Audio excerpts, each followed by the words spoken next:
नमस्कार दोस्तों। क्या कानून पार्टी के हिसाब से बदल सकता है और उसके बदले हुए स्वरूप के अनुसार कोई फैसला किया जा सकता है? यह बात इसलिए हो रही है कि राहुल गांधी को जैसे ही गुजरात के एक कोर्ट ने 2 साल से ज्यादा की सजा सुनाई गई, 24 घंटे के अंदर उनकी संसद की सदस्यता को समाप्त कर दिया गया और 1 महीने के अंदर बंगला भी खाली करा लिया गया था। अब ठीक वैसा ही मामला अब राजस्थान में हुआ है, जब एक भाजपा विधायक कंवरलाल मीणा को 3 साल की सजा हो चुकी है और सजा के खिलाफ उनकी अपील हाई कोर्ट से भी खारिज हो चुकी है, सुप्रीम कोर्ट से एसएलपी खारिज हो चुकी है, गिरफ्तारी वारंट भी ट्रायल कोर्ट ने जारी कर दिए हैं। लेकिन राजस्थान की विधानसभा से कंवरलाल मीणा की सदस्यता अभी तक समाप्त नहीं हुई है और कांग्रेस ने लगातार इस मामले को लेकर, आपको याद होगा कि गोविंद सिंह डोटासरा और टीकाराम जूली विधानसभा अध्यक्ष को ज्ञापन देने गए थे, लेकिन विधानसभा अध्यक्ष वासुदेव देवनानी नहीं मिले तो उनके सचिव को ज्ञापन देना पड़ा था।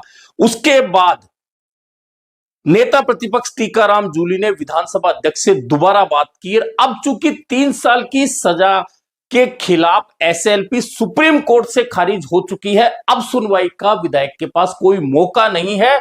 निश्चित है कि 2 साल से ज्यादा की सजा हुई है तो उनकी विधानसभा की सदस्यता समाप्त होगी। अब प्रदेश कांग्रेस के अध्यक्ष गोविंद सिंह डोटासरा आरोप लगा रहे हैं कि विधानसभा अध्यक्ष वासुदेव देवनानी कंवरलाल मीणा की सदस्यता समाप्त करने वाली फाइल पर कुंडली मारकर बैठे हैं, लेकिन कब तक वे उन्हें बचा पाएंगे? सदस्यता तो समाप्त करनी ही पड़ेगी और यह सही भी है, क्योंकि देश का कानून यही कहता है कि एक सदस्य को 2 साल की सजा के बाद में संसद या विधानसभा की सदस्यता से कितने दिन तक बचाया जा सकता है। आखिरकार सदस्यता तो जाएगी ही, यह एक पहलू है। लेकिन अब दूसरा पहलू जो राजनीति का बहुत महत्वपूर्ण पहलू है, और यह पहलू पिछली बार जब राजस्थान में 6 विधानसभा सीटों के उपचुनाव हुए उससे मिलता हुआ होगा। इसलिए होगा कि जैसे ही कंवरलाल मीणा की सदस्यता विधानसभा से समाप्त होगी, वैसे ही अंता सीट पर 6 महीने के अंदर उपचुनाव होगा। अब उपचुनाव होगा तो यह एक सामान्य प्रक्रिया है, लेकिन इस उपचुनाव की और पिछले उपचुनाव के बीच में क्या एक समानता होगी? वह समानता शायद अभी चर्चा में नहीं आई है, लेकिन वह समानता होगी नरेश मीणा। जी हां, नरेश मीणा देवली उनियारा विधानसभा उपचुनाव में निर्दलीय उम्मीदवार थे और समरावता में जो कुछ हुआ उसे लेकर वे अभी तक जेल में हैं। तमाम सुनवाइयां हो रही है, चार्ज बहस हो रही है, लेकिन जमानत पर फैसला नहीं हो रहा। हाई कोर्ट से यह जमानत का फैसला होना है।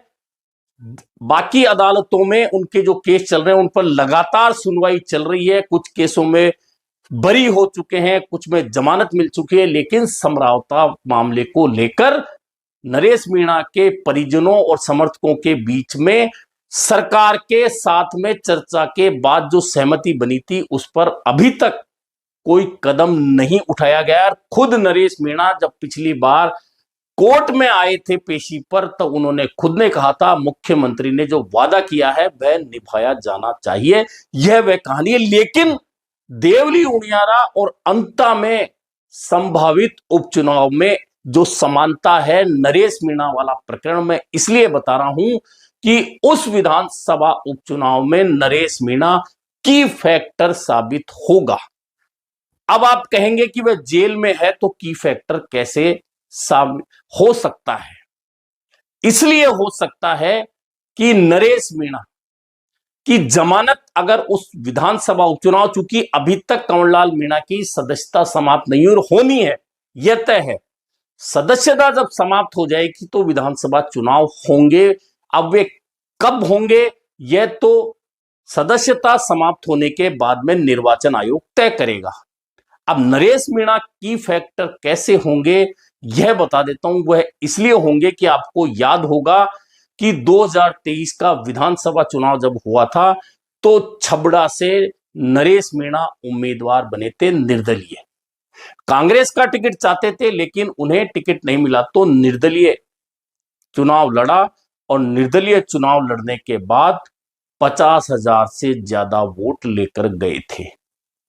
और अचानक कोई उम्मीदवार निर्दलीय के रूप में उतरे और 50,000 से ज्यादा वोट अगर उस क्षेत्र में आ जाए और उसके नजदीकी क्षेत्र में अंता पड़ता है जहां कांग्रेस बहुत मजबूत हुआ करती थी, प्रमोद जैन भाया बहुत मजबूत हुआ करते थे, वहां भाजपा के कंवरलाल मीणा जो पहले मनोर थाना से विधायक थे उन्हें अंता से टिकट दिया जाता है और वे प्रमोद जैन भाया को हरा देते हैं। उस चुनाव में नरेश मीणा का निर्दलीय लड़ना छबड़ा से प्रमोद जैन भाया के लिए नुकसान का सौदा रहा था। अब अगर विधानसभा उपचुनाव होता है तो अंत में 30,000 से ज्यादा एसटी वोट हैं, मीणा वोट हैं, जो माली मतदाताओं के अलावा दूसरे नंबर पर आते हैं। एससी का वोट 35,000 से ज्यादा है, कुछ गुर्जर वोट भी हैं और मीणा और गुर्जर वोटों में जिस तरह से नरेश मीणा का प्रभाव है, प्रभाव इसलिए है कि खुद जहां मीणा है वहीं प्रहलाद गुंजल का लोकसभा चुनाव में जिस तरह नरेश मीणा ने साथ दिया था, उसके बाद नरेश मीणा और प्रहलाद गुंजल के साथ का गठजोड़ पूरे हाड़ौती में गुर्जर मीणा गठजोड़ बनाने में सफल रहा है। अब भले ही राजनीतिक दल इस बात को नकारें, लेकिन जब जब चुनाव होंगे यह दो जातियों का गठजोड़ बहुत ज्यादा राजनीति को प्रभावित करेगा हाड़ौती में हर सीट पे। ऐसे में अंत में जिस दिन उपचुनाव की घोषणा हो जाएगी उस दिन यह तय मान के चलिए कि नरेश मीणा भले ही जेल में रहे, भले ही उसकी जमानत हो जाए, लेकिन नरेश मीणा उनके समर्थकों का बहुत बड़ा हाथ अंता के चुनाव परिणाम में होगा, यह बहुत तय मानकर चलिएगा। लेकिन बात यह है कि आखिरकार नरेश मीणा की जमानत कब होगी, सारा खेल यहां अटका हुआ है। आपको याद होगा कि जनवरी में सरकार ने खुद मुख्यमंत्री ने बुलाकर नरेश मीणा समर्थकों और उनके अभिभावकों से बात की थी और बात करने के बाद नरेश मीणा के पिता ने कहा था कि मुख्यमंत्री ने 1 महीने का समय दिया है, लेकिन अब वह 1 महीना नहीं, अब वह 3 महीने निकल चुके हैं, लेकिन नरेश मीणा की जमानत को लेकर अभी तक कोई ऐसी सुखद खबर सुनने को नहीं मिली है, जबकि कोर्ट में चार्ज बहस हो चुकी है। अब यहां यह भी सही है कि फैसला कोर्ट को करना है, लेकिन यह भी सही है कि इसमें सरकार भी एक महत्वपूर्ण कड़ी है, क्योंकि राजस्थान पुलिस की ओर से जो चालान पेश किया गया है, सरकार की ओर से जो वकील बहस कर रहे हैं, उनकी ओर से जो बहस हो रही है, ये तमाम बातें बहुत महत्वपूर्ण हो जाती हैं नरेश मीणा की जमानत के लिए। अब जमानत कब होगी, क्या अंता विधानसभा उपचुनाव की घोषणा होगी जब कंवरलाल मीणा की विधानसभा सदस्यता समाप्त हो जाएगी। अब वह कब होगी, कब घोषणा होगी, लेकिन इस बात की चर्चा अंता और 12 जिले में होने लगी है कि नरेश मीणा अंता विधानसभा के उपचुनाव में की फैक्टर कैसे साबित होंगे, और इसलिए होंगे कि उनका उस पूरे क्षेत्र के युवाओं पर बड़ा प्रभाव है और किसी भी चुनाव में युवा जो वोटर होता है, युवा पार्टियों के जो सपोर्टर होते हैं, वे बहुत बड़ी भूमिका निभाते हैं। ऐसे में सरकार चाहेगी कि जिस तरह से 6 विधानसभा उपचुनाव में सरकार का प्रदर्शन रहा, उसी अनुरूप अगर कंवरलाल मीणा के स्थान खाली होने के बाद में अंता से विधानसभा उपचुनाव होता है तो फिर भाजपा वह सीट जीते, लेकिन इसमें महत्वपूर्ण भूमिका नरेश मीणा उसके समर्थकों की रहेगी, यह तय मान के चलिए। मैं बार बार इसलिए कह रहा हूं क्योंकि छबड़ा का चुनाव मैंने देखा, देवली उनियारा का उपचुनाव मैंने देखा, और छबड़ा और देवली उनियारा के बीच में 200 किलोमीटर का दायरा होने के बावजूद दोनों चुनावों में और सिर्फ 6 महीने के अंतराल में 2 विधानसभा चुनाव में अगर कोई व्यक्ति जो किसी पार्टी के किसी बड़े पद पर नहीं रहा हो, वह 50,000 से ज्यादा, 60,000 से ज्यादा वोट लेकर आ रहा है, तो निश्चित मानिए कि उस पूरे क्षेत्र में कहां और कितना प्रभाव वह व्यक्ति डाल रहा है। ऐसे में अंततः सीट खाली होगी, बहुत जल्दी ये तय है। विधानसभा अध्यक्ष बार बार कह रहे हैं मैं कानूनविदों की सलाह ले रहा हूं, और यह भी सही है, कानूनविदों की आप सलाह ले लीजिए। और सुप्रीम कोर्ट ने अगर कंवरलाल मीणा की एसएलपी खारिज कर दी है तो उनके लिए तमाम सुनवाई के रास्ते बंद हो चुके हैं। ऐसे में उस कानून जो संसद के द्वारा पारित है उसकी पालना विधानसभा अध्यक्ष को करनी होगी तो फिर कंवरलाल मीणा की विधानसभा सदस्यता रद्द भी करनी पड़ेगी। उसके बाद में विधानसभा का उपचुनाव भी अंत में होगा, और होगा तो कांग्रेस और भाजपा दोनों को नरेश मीणा उसके समर्थकों की आवश्यकता होगी। ऐसे में अब महत्वपूर्ण यह हो जाएगा कि क्या नरेश मीणा को जेल में रखा जा सकता है तो कितने दिन रखा जा सकता है, जमानत होगी या हाई कोर्ट से भी खारिज होगी, सुप्रीम कोर्ट नरेश मीणा को जाना पड़ेगा। बहुत सारी बातें अभी, बहुत सारे सवाल अभी छुपे हुए हैं जिनके जवाब मिलना बाकी है।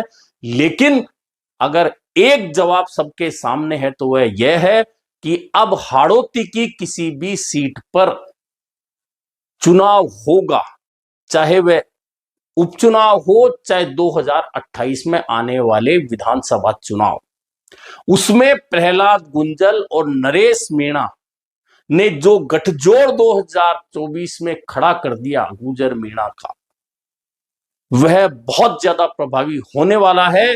और चूंकि प्रहलाद गुंजल नरेश मीणा की रिहाई को लेकर लगातार ना सिर्फ आंदोलन करते रहे हैं बल्कि आवाज भी उठाते रहे हैं, ऐसे में वह गठबंधन और ज्यादा मजबूत हो चुका है। और यह गठबंधन आने वाले दिनों में न सिर्फ विधानसभा लोकसभा चुनाव में बल्कि स्थानीय निकाय और पंचायत चुनाव में कितना बड़ा प्रभाव दिखाने वाला है, जो इसी साल होने हैं।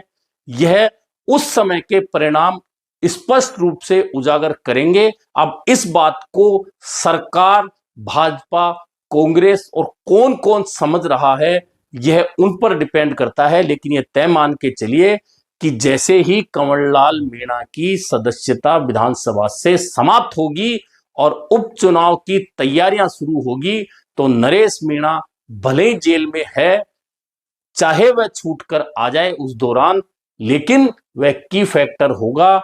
यह बिल्कुल तय और 100% आप मान के चलिएगा। अभी के लिए इतना ही, फिर मिलेंगे नए मुद्दे पर चर्चा के साथ।